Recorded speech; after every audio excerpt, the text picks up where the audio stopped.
Madam Speaker, members, the Senate bill is on the desk. Representative Mitchell, you are recognized. Yeah, I move to substitute and conform to Senate Bill 1302. Representative Mitchell moves to substitute and conform to Senate Bill 1302 without objection. So ordered. Representative Mitchell.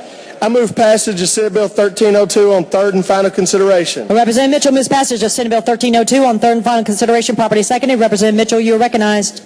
Madam Speaker, I renew my motion. Representative Mitchell renews his motion. Discussion on the bill. Representative Hill. Thank you, Madam Speaker. Will the sponsor yield? Yes, sir. Thank you very much. I appreciate that. Is this your first bill on the House floor? Yes, it is. All right. I haven't seen you up here. We're almost at the end. I'm glad you got here this year. I'm near the well. Okay, very proud of you. So this legislation went through went through which committee? It went through local government.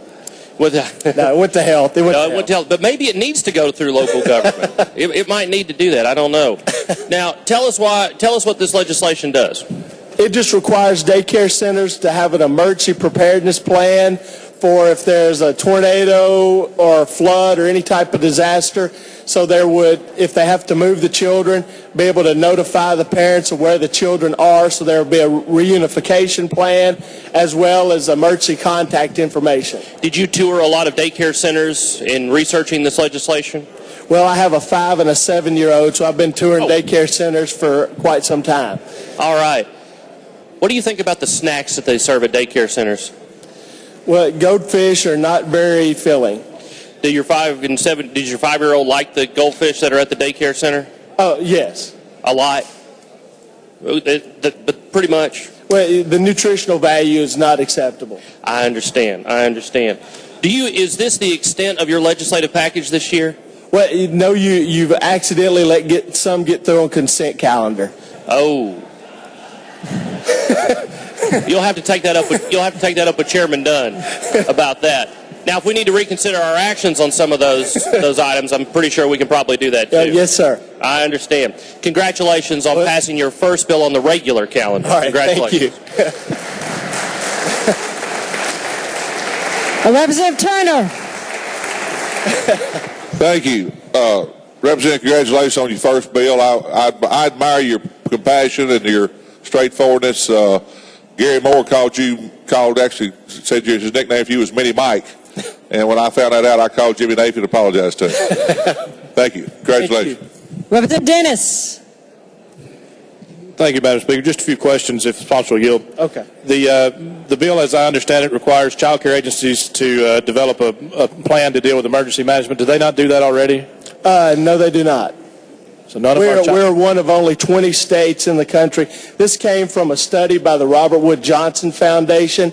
They do a study each and every year of the emergency preparedness of states, and this was one of the reasons that Tennessee didn't score as highly. If we would have had this, we would have scored in the top 10 of all states in the nation. So it seems like it's a very basic thing, but you know, if there's a disaster and they have to move the children somewhere else or anything like that, there's not a disaster plan to be able to tell the parents where the children are going and what the reunification process is.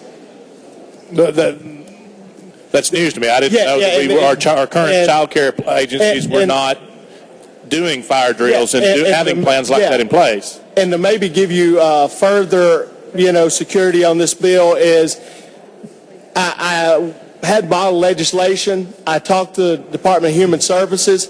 They said they had rules promulgated that had been sitting there since 2010 to address this. They just haven't been able to move on those and do anything with them. So instead of recreating the wheel, I just got their language that they already had down, and this is language from DHS of what they been trying to do for several years. So this essentially mirrors the regulations that the department was attempting to promulgate? Right. Okay. Thank you.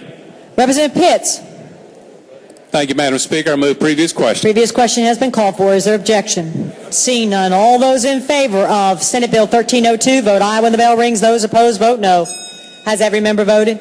Does any member wish to change their vote? Mr. Clerk, take the vote. Congratulations. Thank you. Ayes 92, no nays. Stewart votes aye. Senate Bill 1302, having received a constitutional majority, I hereby declare passed. Without objection, the motion to reconsider is tabled. Next bill.